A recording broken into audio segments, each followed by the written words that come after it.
Good afternoon and welcome to EUROMED Migration Talks. I'm your host, Marco Ricorda from the International Center for Migration Policy Development. And today, I have the pleasure to be accompanied by Aline Sara, co-founder and CEO of NaTakallam, a social enterprise that pairs Arabic-speaking displaced persons with learners all around the world. Aline, thank you for being with us today. Thank you for having me. Aline, you have a special relationship with language. Thanks to your enterprise, people are learning Arabic via the help of displaced people in a way that, it creates a great win-win situation for both migrants and hosting communities. In particular, what we'd like to hear your opinion about is over the past few years, we see how the migration narrative, especially in the Mediterranean, has been strongly polarized in a sort of dichotomy that puts on one side emotional reporting face to face with security and integration concerns, lately even health concerns.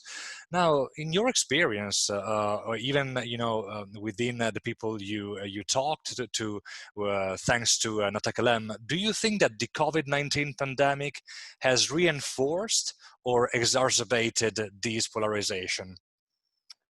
Well, sadly, I think that COVID-19 has already triggered and will be triggering such dire economic repercussions around the world that will obviously affect local populations, that all of the already existing fears of migrants coming in, taking jobs, etc., will only be reinforced. So sadly, I do think that COVID-19 is not helping the situation for migration. And what about the narrative? What about the way migration is perceived, discussed both among the main public and within the media? Do you think that this is going to be even more polarized, or there are hopes, for instance, like the example that NaTakallam brings, to actually bring the debate back to the middle? How do you see this changing? I think the biggest challenge we face when it comes to narrative issues around refugees and migrants is preaching the choir. I think that NaTakallam is a very interesting example. Just to reiterate what NaTakallam is, the NaTakallam is a social enterprise, and our goal is to provide an income to refugees and displaced people, regardless of their location and status, by hiring them through the freelance gig digital economy as online tutors, teachers, and translators. And we provide three main services. The first one, which was what NaTakallam was born with out of Lebanon, which is my country of origin, which is hiring Syrians who were teaching Arabic via Skype. But today, NaTakallam offers language classes in Arabic, Persian, French, and Spanish. So with refugees across the world from those, the countries that speak that language. We also provide curated virtual exchange and academic programs in schools across the world. A lot of this is actually in the US. And then we also provide translation services. So in aggregate, everything relates to the digital economy and language. So what's interesting is a person who will sign up to NaTakallam will likely already be sensitive to the refugee issue and will be open to supporting refugees, which brings a bit of a tricky situation if our goal is to also build bridges and create understanding. That being said, we also have programs in schools and universities. We're trying to bring these into corporations. And there is where we are seeing very powerful impact from a conflict resolution and cultural exchange perspective, because we'll be seeing young British learners at a school in London, or American learners at a school in Kentucky. And they are, for the first time, actually speaking to refugees rather than hearing about refugees through their politicians. And we all know that we're living in really difficult times from a political perspective with regards to the refugee issue. Politicians are using the refugee and migrant cause as a scapegoat for political means, and there is a rise of populism. So I think that I would say that from NaTakallam's perspective, where we're seeing the strongest impact is in these types of programs. Now, zooming back to COVID, yes, I think we've seen people talk about how migrants are on the forefront of the COVID battle, with lots of doctors and nurses. and immigrants and migrants who have this background and are on the grounds. But I unfortunately, I wish I could be very optimistic, but I think that while this is a momentary topic and that we're seeing this, I do think that those who are sensitive to this are the ones who already are slightly more favorable to the topic of migrants. And so I think that all of us change makers really have to think deeper about how we can not only keep building these conversations, but try to get to those who aren't the choir. We don't want to just preach the choir. We want to go beyond. We want to change mindsets from a very deep perspective. Now, in relation to your social enterprise, if I look at some data, I see that since the founding of your of NaTakallam, we have had almost 200 people that have generated over $800,000, performed over 30,000 hours of conversation sessions with 8,000 euros in 90 countries. I mean, apart from this fantastic success that inevitably also raises awareness about the impact of refugees and the migrant communities in the host communities, could you tell us more about how you came up with this idea? I mean, how did that happen? Sure. So as I quickly mentioned earlier, my family is Lebanese. I'm originally from Lebanon. I was born in New York, however, and I grew up in New York, and there was a civil war in Lebanon at the time, and that's why I grew up in the US and not in Beirut. And what's interesting is lots of Lebanese who left Lebanon during that time actually were able to immigrate to the countries that they came to. There's lots of Lebanese in France, lots of Lebanese around the world. So I grew up shuttling back and forth between New York and Beirut. So even during the conflict, my family would take us back. So I've been exposed to what it is to be from a country that's enduring conflict. And I grew up really just also conscious of how lucky I was to grow up in New York in a normal, safe environment. From a language perspective, Lebanese tend to be bilingual and trilingual. So I grew up speaking at home mostly French with a mix of spoken Lebanese dialect. And I went to the French lycée in New York, and I, of course, learned English as an American being in the US. So I've constantly been around multiculturalism and multilingualism. And unfortunately, as is the case for many of the Lebanese diaspora members, our Arabic tends to be very weak. We are not very good with formal Arabic. We speak a bit of what we call kitchen Arabic. And my career has mostly been in human rights, humanitarian work, and journalism. So speaking Arabic was very important to me. And so I lived in Lebanon for a couple of years, and I worked as a journalist during the Arab uprisings. And when I was back in New York, where I did my master's, that was 2014. We were at the height of the Syrian conflict. And I was watching Lebanon, which now is crumbling again. But at the time, Lebanon was trying to recover still. We've been trying to recover from the civil war for 15 plus years. And then Syria was happening, and we had about a million and a half Syrians come into Lebanon. And Syrians are not given a right to work there. So I was in New York. I was watching the situation, this catastrophic situation. I had done a lot of reports on Syrian refugees, on human rights issues. And, it's just, Europe is talking about a refugee crisis, but the truth is the refugee crises are typically in the developing countries that are neighboring conflict zones. So for me, I was just thinking of what this represents from a regional perspective, from a geopolitical perspective, given how volatile the situation is politically in the Middle East.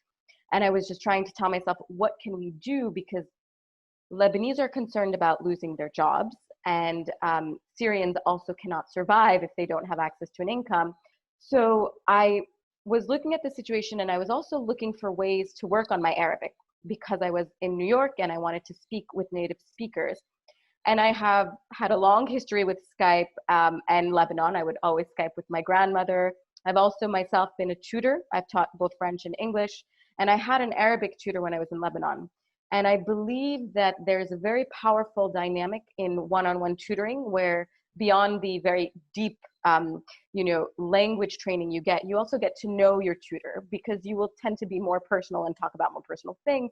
which I think is the crux of what we need today to understand what it is to be a refugee. So I kind of coupled these things together and I thought, you know what, Syrians are in Lebanon and they speak excellent Arabic and they need access to an income, but they can't work as employees in Lebanon. And yet we have this new realm called the digital economy, the freelance economy. So actually, what if we could create a program where anyone around the world who wants to learn a language can do it online and their tutor would be a refugee. And in this case, it was a Syrian refugee in Lebanon who would then get an income, who would also get a restored sense of dignity and purpose because while money is an issue, there's so many other layers and challenges faced also from a psychosocial perspective when you're displaced. And at the same time, learners get affordable, flexible language practice with native speakers that has a very strong social impact. So that is the idea. That's when the seed was planted. On this very point, NaTakallam leverages the global gig economy and accessible technology to transcend borders and create income opportunities for displaced people. Do you think that technology can play a key role in accelerating inclusion of vulnerable groups? Yes, I mean, technology is a tool and every tool can be used for good or for bad. I think that in NaTakallam's case, we found a really simple and very powerful way to leverage technology to provide economic inclusion for refugees, but also very community and human inclusion. Actually, when we ask the tutors on our platform what is the most powerful impact NaTakallam has on their lives, they actually say the exposure to students around the world. That, you know, we have students from really, you know, dozens of countries. We have some tutors who are teaching Chinese, Japanese students, American students, Australian students, Italian students. So they find that so enriching because they are refugees who are, yes, they're forced to be displaced, but typically refugees can't move because they're stuck as a refugee, and yet they are traveling the world and making friendship worldwide through their screen. So this is an example of economic integration, but also social integration, rekindling refugees' lost social capital. I would warn, however, against glorifying technology and considering technology a fast and quick solution. Technology is an enabler, and our work is very human-centered.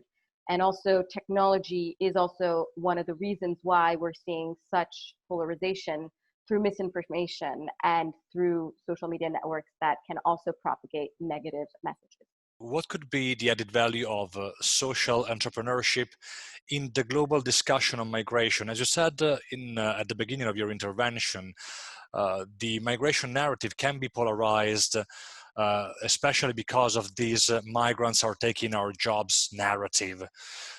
Do you think that actually social entrepreneurship can reverse this narrative? Does it have this power?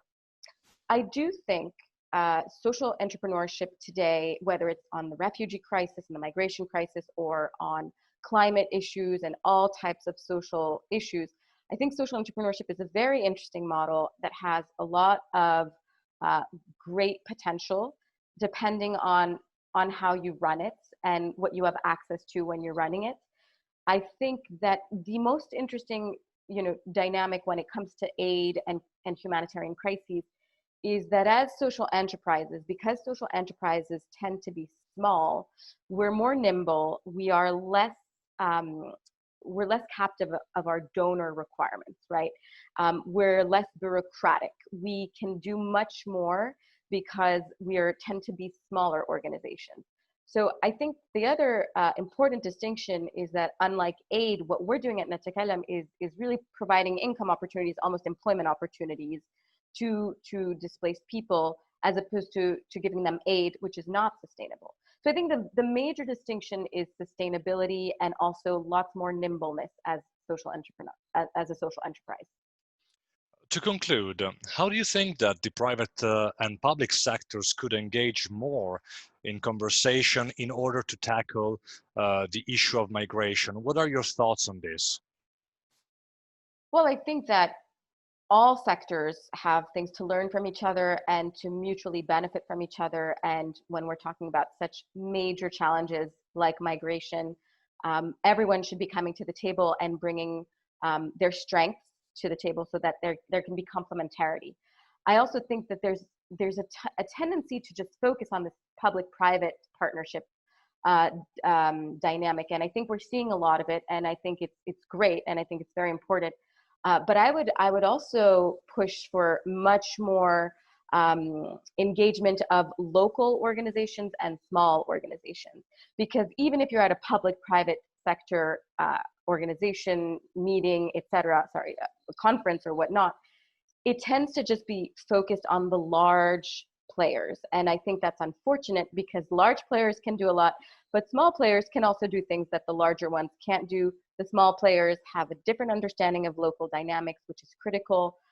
We tend to oversimplify scenarios. We try to find sweeping solutions that don't take into consideration the local context. So I think that I'm a big supporter of the public-private sector partnership model. I think it still needs work to really embrace all types of organizations, all sizes. And I think that will help move us forward. Aline, thank you very much. Hope we'll be in touch again. Thank you for having me, Marco, and the entire team. Take care.